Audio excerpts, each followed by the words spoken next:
తండ్రి చచ్చిపోయేలోపు ఆయన వచ్చేవాడు. కానీ ఇతడికి ఒక విచిత్ర యోగం పట్టుకుంది. ఆ యోగమును వ్యతిపాత యోగము అంటారు. పంచాంగంలో తిథి, వారం, నక్షత్రం, యోగం, కరణము అని 5 అవయవాలు ఉంటాయి. ఈ 5 ఉన్నాయి కనుకే దాన్ని పంచ అంగము. పంచ 5, అంగము అంటే భాగం. 5 భాగములు కలిగిందని పంచాంగం అంటారు. పంచాంగం అంటే 5 భాగములు. ఏమేంటివి?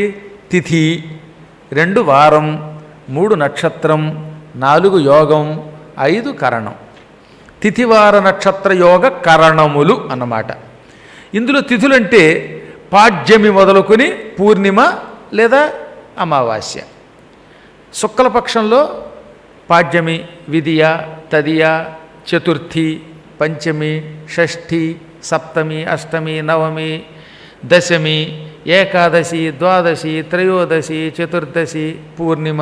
అదే కృష్ణపక్షంలో 14 తిథులు అయ్యాక ఆఖరణ పూర్ణిమ బదులు అమావాస్య. వీటిని తిథులు అంటారు. ఈ తిథుల్ని ఏ రోజుకు ఆ రోజు మనం చదువుకోవాలి.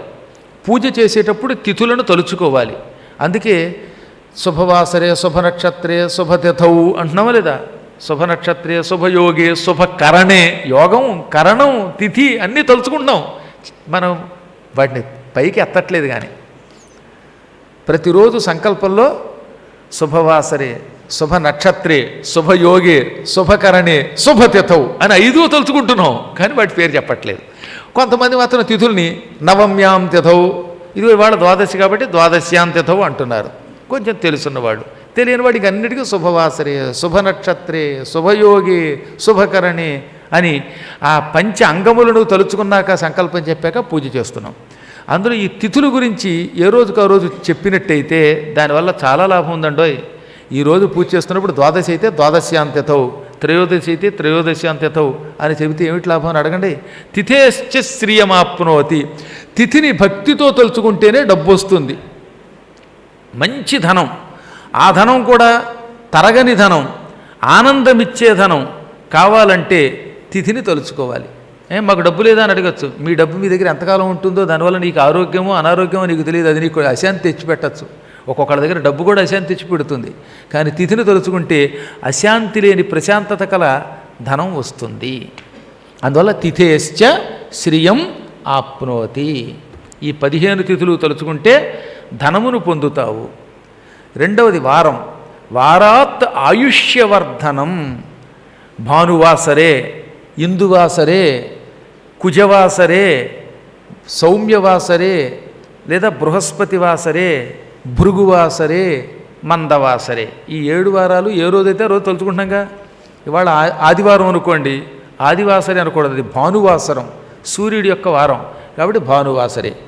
అదే సోమవారం అయితే సోమవాసరే అనొచ్చు, ఇందువాసరే. ఇందు అన్న చంద్రుడే, సోమ అన్న చంద్రుడే. కుజుడు లేక మంగళుడు లేక భౌముడు. అందువల్ల భౌమవాసరే అని కొందరు, కుజవాసరే కొందరు, మంగళవాసరే అని ఏదైనా 3 నామాల్లో 3 ఆయనవే కనుక తలుచుకుంటున్నాం. అదే బుధవారం అయితే బుధవాసరే లేక సౌమ్యవాసరే. సౌమ్యుడు అని పేరు బుధుడికి. అందుకని మంత్రశాస్త్రంలో ఎక్కువగా సౌమ్యవాసరే అని తలుచుకుంటాం. అదే గురువారం అయితే బృహస్పతి వాసరే. శుక్రవారం అయితే భృగువాసరే. భార్గవులు శుక్రుడంటే, అందుకని భృగువాసరే. ఇక శనివారం వస్తే మందవాసరే, శనివాసరే అని కూడా అనొచ్చు. ఇలా ఈ 7 రోజుల్ని ఏ రోజు మనం పూజ చేస్తే ఆ రోజుని తలుచుకున్నట్టయితే వారాన్ని, దానివల్ల ఆయుర్దాయం పెరుగుతుంది, అకాల మరణములు ఉండవు. అందుకని వారాత్ ఆయుష్యవర్ధనం. ఇక 3వది నక్షత్రం. అశ్వని, భరణి, కృత్తిక, రోహిణి, మృగశిర, ఆర్ద్ర, పునర్వసు, పుష్యమి, ఆశ్లేష, మఖ, పుబ్బ, ఉత్తరాహస్త, చిత్త, స్వాతి, విశాఖ, అనురాధ, జ్యేష్ఠ, మూల, పూర్వాషాఢ, ఉత్తరాషాఢ, శ్రవణం, ధనిష్ట, శతభిషం, పూర్వభాద్ర, ఉత్తరాభాద్ర, రేవతి. ఈ 27 నక్షత్రాలే మళ్ళీ రొటేట్ అవుతూ ఉంటాయి. ఏ రోజు ఏ నక్షత్రం ఉందో పంచాంగంలో రాస్తారుగా, అది చూసుకోవాలన్నమాట. ఈరోజు ఆరుద్ర అయితే ఆరుద్ర, పుష్యమైతే పుష్యమి. ఓ రోజు మన పునర్వసు వచ్చింది, ఆ రోజు రాముడికి పూజ చేశారు, పునర్వసు నక్షత్రే అని చెప్పుకోవాలన్నమాట. శుభ నక్షత్రం అన్న చోట పునర్వసు అని కూడా చెప్పుకోండి. ఇలా నక్షత్రాన్ని తలుచుకుంటే దానివల్ల లాభం ఏమిటి? ఏ రోజు ఏ నక్షత్రం ఉందో దాని పేరు చెప్పి తలుచుకోవటం వల్ల పాపాలు పోతాయి. నక్షత్రాత్ హరతే పాపం. నక్షత్రము వలన పాపము నశించిపోతుంది.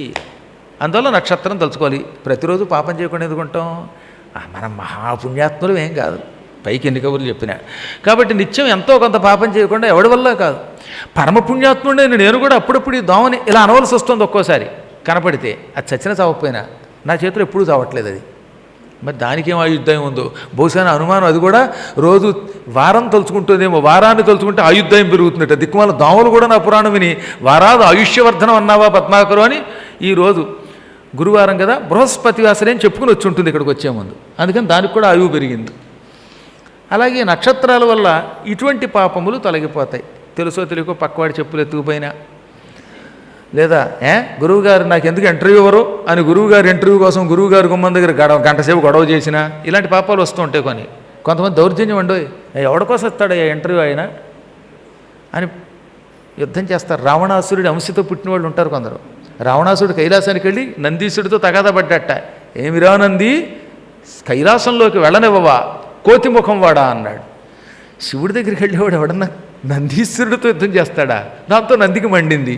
కోతిముఖం వాడు అన్నావు గనక కోతులు నీ లంకానగరాన్ని ధ్వంసం చేసి తగలబెట్టేస్తాయి, కోతుల వల్లే నువ్వు నాశనం అయిపోతావు అన్నాడు. దెబ్బకి ఆంజనేయుడు వచ్చాడు, లంక తగలబడింది. అందువల్ల ఎప్పుడు గుర్తుపెట్టుకోవాల్సింది ఏంటంటే, ఎవరిదైనా ఆగ్రహం పొందకుండా అనుగ్రహం పొందాలనుకుంటే వినయంగా ఉండాలి. అందులో గురువుగారితో కంటే గురువుగారి శిష్యులతో మరింత జాగ్రత్తగా ఉండాలి. అప్పుడు వీళ్ళు వచ్చి గురువుగారు అండి ఆయన ఉత్తముడు అండి, ఆయనకి దర్శనం ఇవ్వండి అని చెబితే వీడు దర్శనం ఇస్తాడు. ఆ వచ్చినవాడు అంటే రౌడీ అండి, బస్తీమే సవాలు అంటున్నాడంటే గురువుగారు మంత్రం ఎందుకు ఇస్తాడు? శాపం పెట్టేస్తాడు. పెట్టరుగానే పెట్టే స్థితి తెచ్చుకోకూడదు మనం. అందువల్ల ఎప్పుడు కూడా మనం అనుక్షణం జాగ్రత్తగా ఉండాలి. ఇదిగో ఇలాంటి పాపాలన్నీ ఉంటాయిగా మన చుట్టూతా, అవన్నీ ఈ నక్షత్రాలను తలుచుకుంటే పోతాయి. ఇక యోగములు 27. వ్యతీపాత, వైధృతి యోగం వంటి యోగములు 27 యోగాలు ఉన్నాయి.